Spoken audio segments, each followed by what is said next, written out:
एकदा स्वातीला पुण्याला यायचं होतं.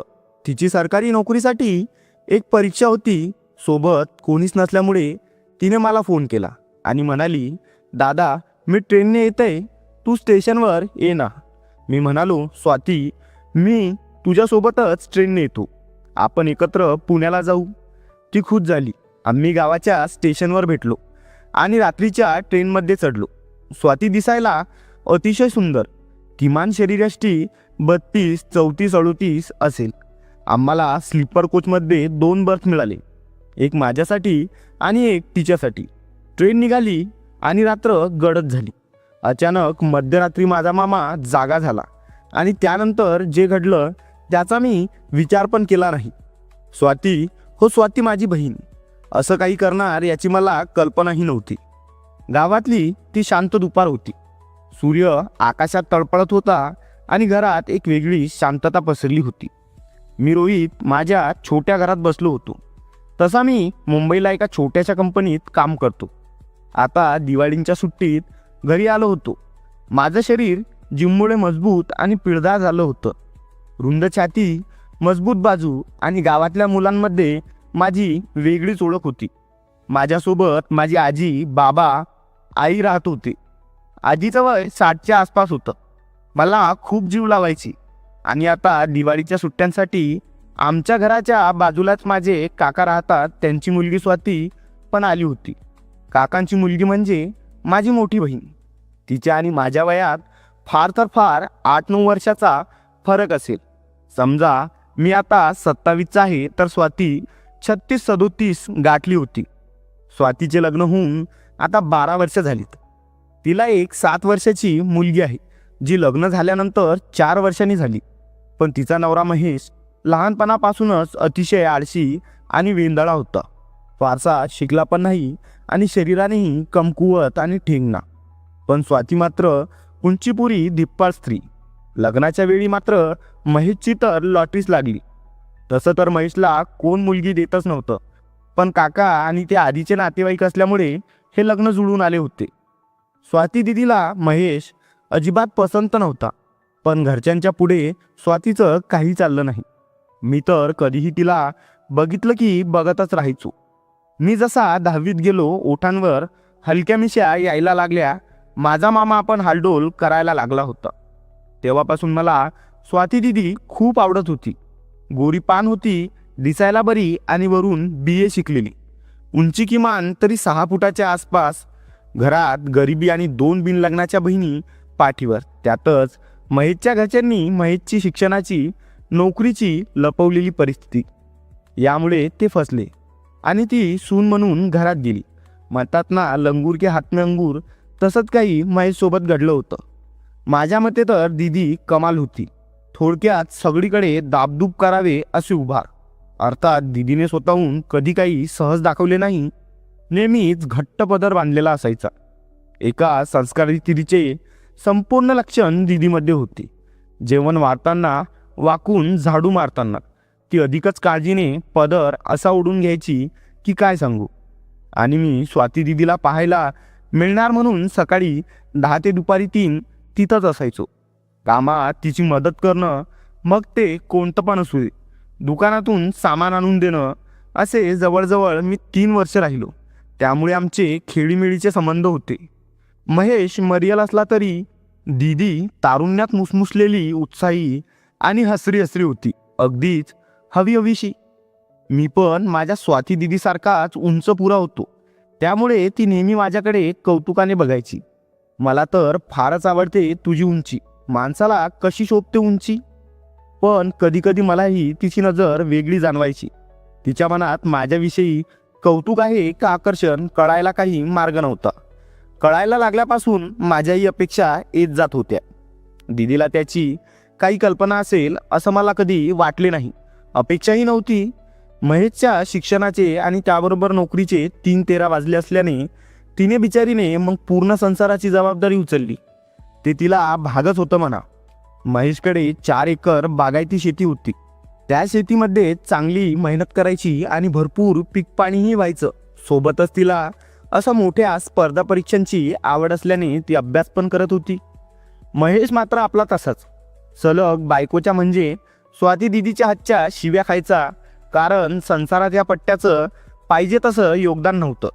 शिवाय हा तेही करत नव्हता ज्याची फार गरज लग्न झालेल्या महिलांना असते. या सगळ्यांमुळे महेशबद्दलचा कळवटपणा मात्र कधीच तिच्या मनातून गेला नाही. जशी ती बाहेरच्या जगात वावरू लागली तसा तिचा स्वतःबद्दल आत्मविश्वास आणि महेशबद्दलचा राग दोन्ही वाढला. एक दिवस माझी मावशी आली होती गावावरून. संध्याकाळी माझ्याच घरी दीदी आणि संगीता मावशी गप्पा करत होत्या.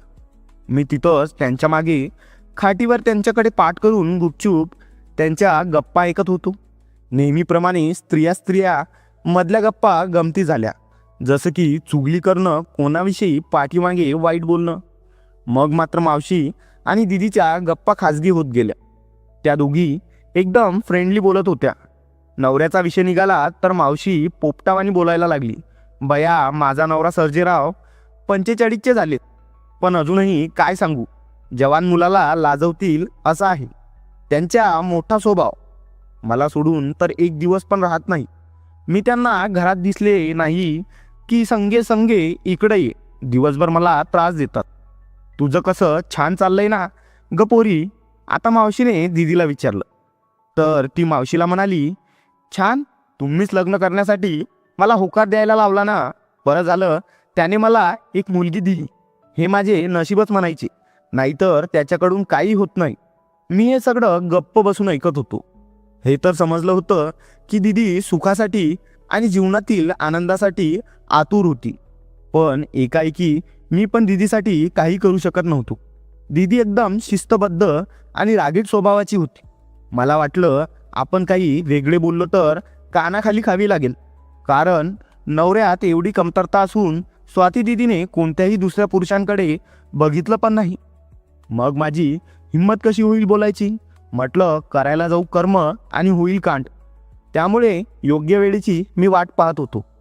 तशी स्वाती दीदी महेशच्या घरी नांदत तर होती, कारण आईबाबांकडे जाणं बिचारीला शक्य नव्हतं. पण महेशबद्दल कायम वाईट आणि घालून पाडून बोलायची, आणि त्यात तिचा दोषही नव्हता. मला तर खात्री होती की ती त्याला अंगाला हात पण लावू देत नसणार. तिच्या वागण्यावरून ते लक्षात येतच होतं. महेश उगाच तिच्या जीवावर निर्लज्जपणे जगत होता आणि त्याची त्याला पूर्ण जाणीव होती. पण त्यामुळे घरात आता सगळे निर्णय स्वाती दिदीच घ्यायची. सासू सासरेही मुलांमुळे तिचे निर्णय मान्य करत होते.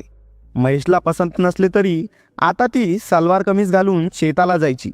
तिच्या संसारातला कर्ता तीच होती. पुरुषांच्या खांद्याला खांदा लावून काम केल्याने वागण्यात आत्मविश्वास, एक उघडपणा आला होता. घाबरायची नाही ती कुणाला. मित्रांनो, आता तुम्हाला महेश आणि स्वाती दिदी याचं कॅरेक्टर तर लक्षात आलं असेल. चला तर तुम्हाला मी घेऊन जातो आपल्या खऱ्या कथेकडे. जसं मी सांगितलं, मी दिवाळीच्या सुट्टीत 1-2 महिन्यासाठी घरी आलो. जेव्हा मुंबईतून बसमध्ये बसलो तेव्हाच मी आधी माझ्या घरी फोन केला आणि मग महेशला केला. पण फोन स्वाती दिदीने उचलला. मी सगळे कसे आहेत चैन खुशाली विचारली. दीदी पण छान नाजूक आवाजात बोलत होती. तो आवाज ऐकून खाली आपला धोंडू मामा उठून उभा झाला होता. तिच्या त्या आवाजात एक खिचा होता. नंतर मी म्हटलं, जवाई बुवा कुठं आहेत दीदी? कुठं असणार, इथंच कुठंतरी तोंड मारत असेल, रिकाम्या लोकात बसून रिकाम्या गप्पा करत असेल. आणि काय? थोडंच बोलून आम्ही फोन ठेवले. सकाळी 5च्या सुमारास बसने मला गावाला सोडलं. मी गाडीतून उतरलो आणि सरळ घरी निघालो. माझ्या घराजवळच्या वाटेवरच महेशचं घर होतं, म्हणून माझ्या घरी न जाता मी युटर्न मारून सरळ स्वाती दिदीच्या घरी आलो. खूप दिवसांनी सकाळी दिदीला भेटायला गेलो तर समोरच्या वरांड्यात एका पाटावर बसून म्हशीचं दूध काढत होती. वर हात ताणून, पण दोन्ही हात वर गेल्याने साडीचा पदर मानेशी गोळा होत होता. पूर्ण पोट उघडे पडले होते. पोटाला घड्या पडलेल्या होत्या. पूर्वीच्या प्रेग्नेन्सीमुळे आलेल्या स्ट्रेच मार्कच्या हलक्याशा फिकट उभ्या रेषा दिसत होत्या. तिचे ते रूप बघून मलाच माझ्यात हालचाल जाणवली. मी बहुधा इतका त्या क्षणाला मग्न झालो होतो की स्वाती दिदी महेशला देत असलेल्या शिव्या पण दूरवरून ऐकू येत नव्हत्या. मी गप्प मागे उभा होतो. तेवढ्या दिदी मोठ्या आवाजात म्हणाली, एक काम होत नाही तुमच्याकडून, आणि माझा हात पण दुखतोय मेला. या ना हो, कुठे आहात? मी घराकडे बघितलं. कोपऱ्यातून आरामात शांत झोपलेला महेश दिसत होता. मी म्हटलो, दीदी दे मला, मी करतो. अचानक आवाजाने थोडी दुचकून मागे माझ्याकडे वळून वरती बघत स्वाती म्हटली, अरे तू केव्हा आलास? हे बोलतानाही स्वाती काम करत असल्याने माझी नजर अजूनही तिथेच अडकली होती. मी तिला बघतच राहिलो. माझं कुठं लक्ष आहे हे दीदीनं हेरून गडबडीने पदर सरळ केला. एकच तो मला आणि तिला एक नजर करणारा क्षण. तिला बहुधा कळले असणार मी कुठे पाहतोय ते. मी गोंधळलो तशी दीदी समोर आली. मला हसत म्हणाली, चांगलाच उंच पुरा झाला आहेस की 1 वर्षात? माझ्या नवऱ्याला फक्त बसून खायला हवं. बघ ना, मी केव्हाची सकाळपासून एकटीच काम करते. मी इथं काम करते आणि ते बसलेत आलिशान महाराजावानी. बाई, कसा माझ्या नशिबी आला हा खोटा सिक्का. महेशला बोलून झाल्यावर तरीसुद्धा तो जाग्यावरून हलला नाही. वर दीदीनी माझ्याकडे मान फिरवली.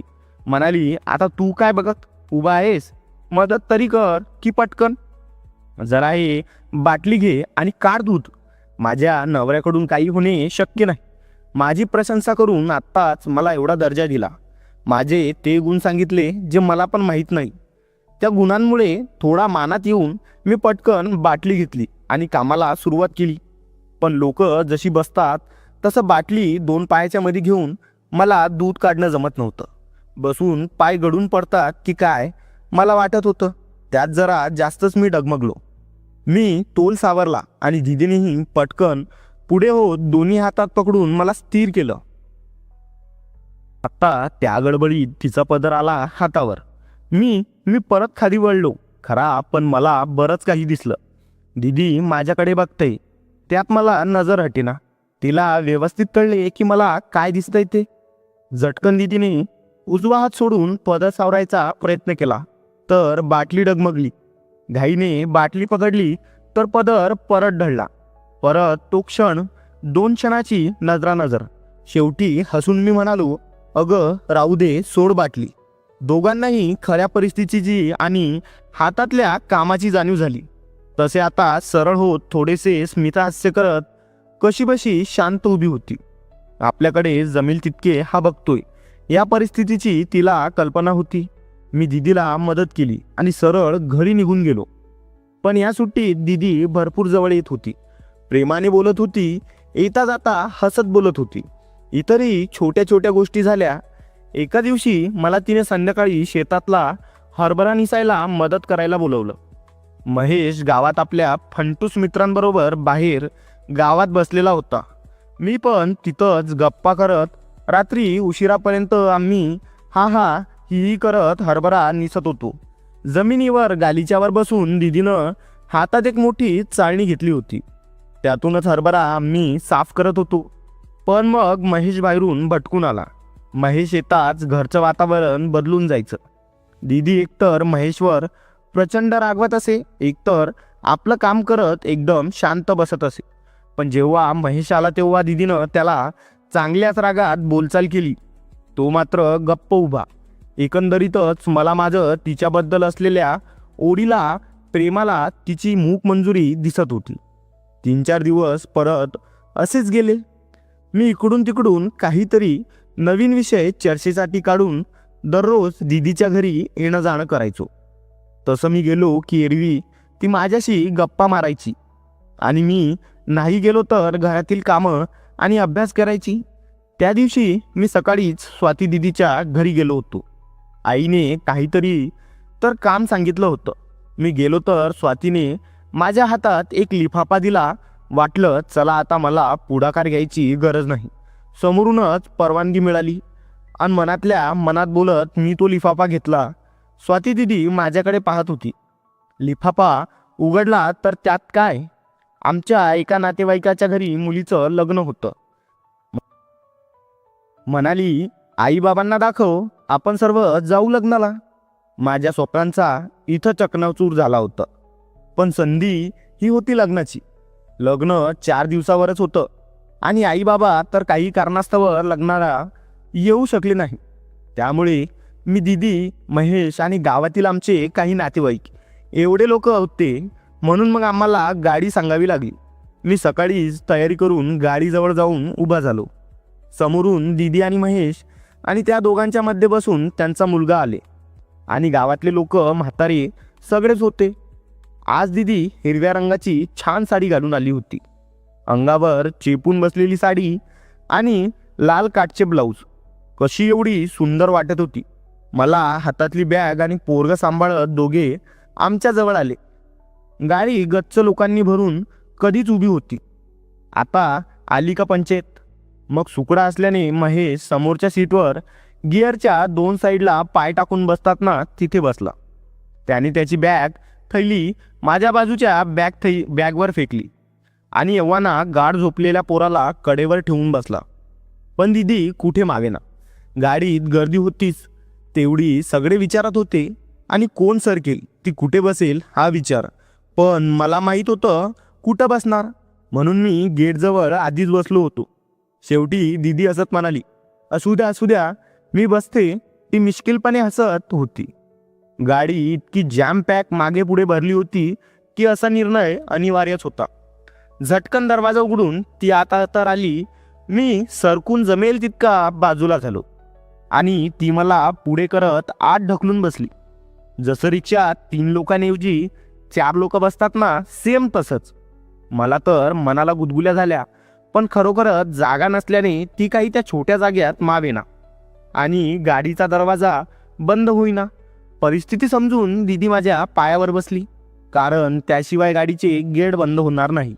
एवढी गर्दी होती आणि गाडी निघाली. सकाळच्या सूर्याच्या त्या उबदार तिरक्या किरणांमध्ये तिचे ते काजळ घातलेले मोठे मोठे डोळे, डोळ्यांच्या गर्द पापण्या मी डोळ्यांनी बघत होतो. माझ्या पोटात खड्डाच पडला. प्रेमात पडावं असे ते रूप. मी तिला मागून बघतच बसलो.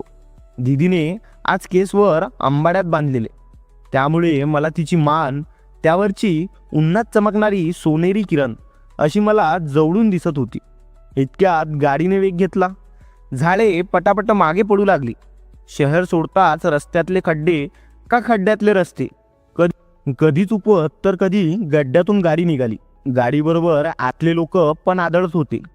दीदी बिचारी सारखी वर खाली होत होती. 1-2दा तर तिचे गुडघेच समोरच्या सीटला लागले. मित्रांनो, गाडीमध्ये किती गर्दी असेल याचा तुम्हीच अंदाजा लावा. गाडी वेगाने धावत होती. झपाझप झाडे मागे जात होती, कारण ड्रायव्हर पण एवढ्या गर्दीत वैतागला होता. म्हणून तो होईल तेवढी गाडी पळवत होता. खिडकीतून थंड वारा तोंडावर घेत आणि मनातले विचार मनातच ठेवत मी बसून होतो.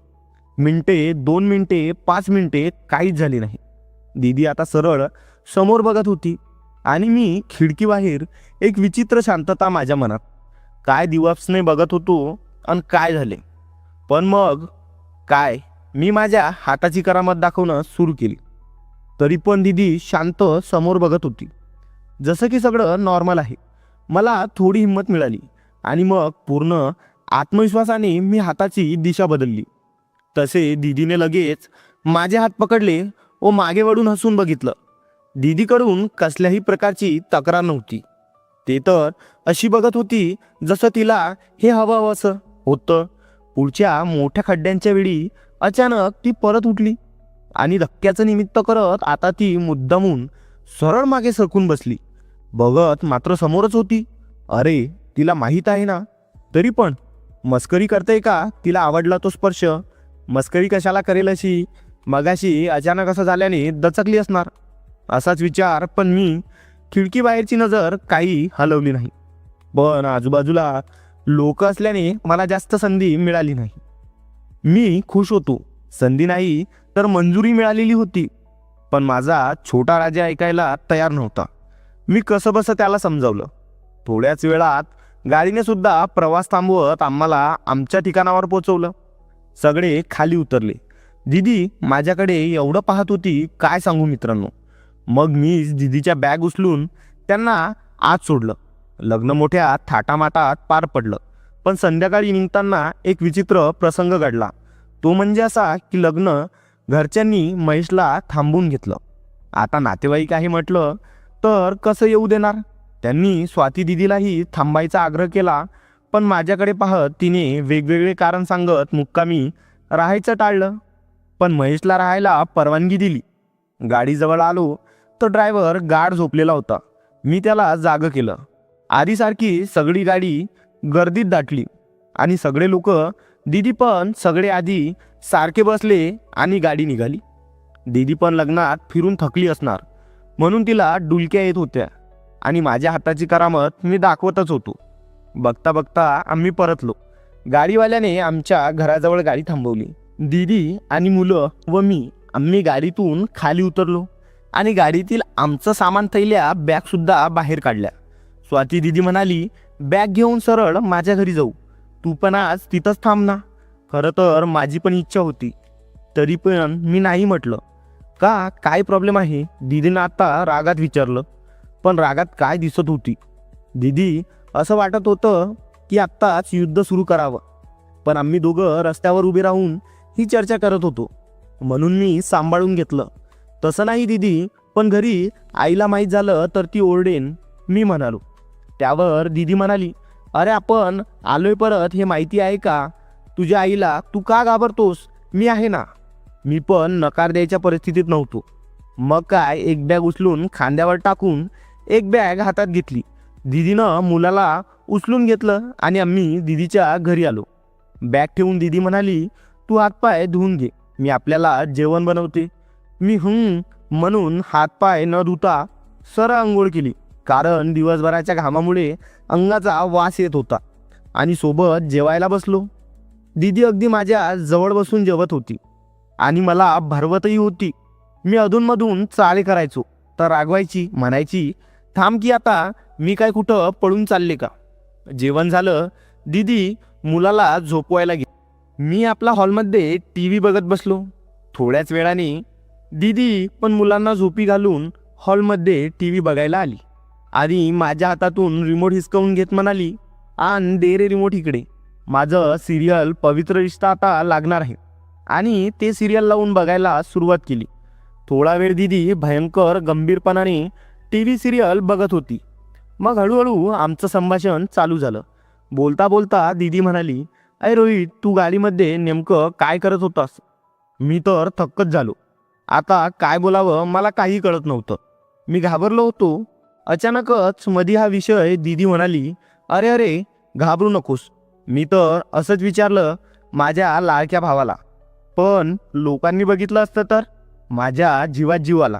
क्षणाचाही विलंब न करता मी दीदीला जवळ ओढलं आणि घट्ट मिठी मारली आणि तिच्या ओठांवर माझे थरथरते ओठ ठेवून चुंबन घ्यायला लागलो.